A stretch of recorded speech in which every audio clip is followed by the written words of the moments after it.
Un zeste d'info. Chronique spéciale santé dans un zeste d'info avec Charlotte Brich, notre journaliste stagiaire de l'ISCPA, l'Institut supérieur des médias de Paris. Nous nous intéressons aujourd'hui au malaise cardiaque. Bonjour Romain, en effet, une crise cardiaque laisse souvent des séquelles permanentes et peut même entraîner la mort. Les premiers moments qui suivent l'apparition des symptômes d'un malaise cardiaque sont déterminants. Les connaître permet d'agir rapidement pour limiter l'aggravation et parfois même sauver des vies. En France, chaque année, 40 000 personnes sont victimes d'un arrêt cardiaque. Se former au geste qui sauve est donc un acte citoyen, car chacun d'entre nous peut être confronté à n'importe quel moment de son existence à un arrêt cardiaque. Sans prise en charge immédiate, plus de 92% de ces arrêts cardiaques sont fatals. 7 fois sur 10, ces arrêts surviennent devant des témoins, mais seulement 40% de ceux-ci font des gestes de premier secours.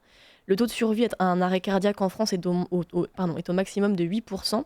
Il est 4 à 5 fois plus élevé dans les pays où les lieux publics sont équipés en défibrillateurs automatisés externes et là où la population est formée aux gestes qui sauvent. Depuis 2007, un décret autorise enfin tout citoyen à utiliser un défibrillateur automatique externe.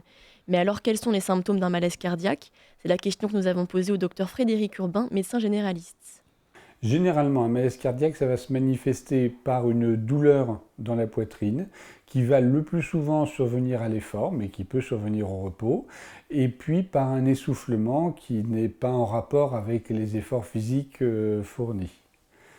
Ce qu'il faut savoir d'importance, c'est que les malaises cardiaques sont également fréquents chez les femmes, qu'ils se diagnostiquent beaucoup moins facilement, déjà parce que les femmes font autant de malaises cardiaques que les hommes, mais souvent elles le font plus âgées.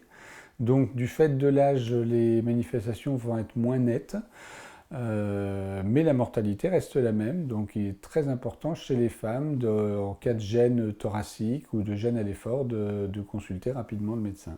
Chez les enfants, le malaise cardiaque est une rareté. C'est vraiment rarissime. Quand ça arrive, c'est généralement dramatique. C'est pour ça d'ailleurs que, probablement à mauvais escient, les associations sportives demandent des certificats d'aptitude pour tous les enfants qui ont une pratique sportive. Malheureusement, la plupart des malaises cardiaques de l'enfant ne peuvent pas être prédits. C'est-à-dire qu'une fois qu'on a éliminé quelques maladies qui existent, le plus souvent, l'enfant qui fait un malaise cardiaque, c'est quelque chose de brutal et qu'on ne pouvait absolument pas prévoir. Et c'est rarissime, mais évidemment, quand ça arrive, c'est traumatisant. Merci docteur Frédéric Urbain, merci Charlotte Brich. Vous pouvez retrouver cette chronique en podcast audio et vidéo sur notre site et notre application Radio Sensation.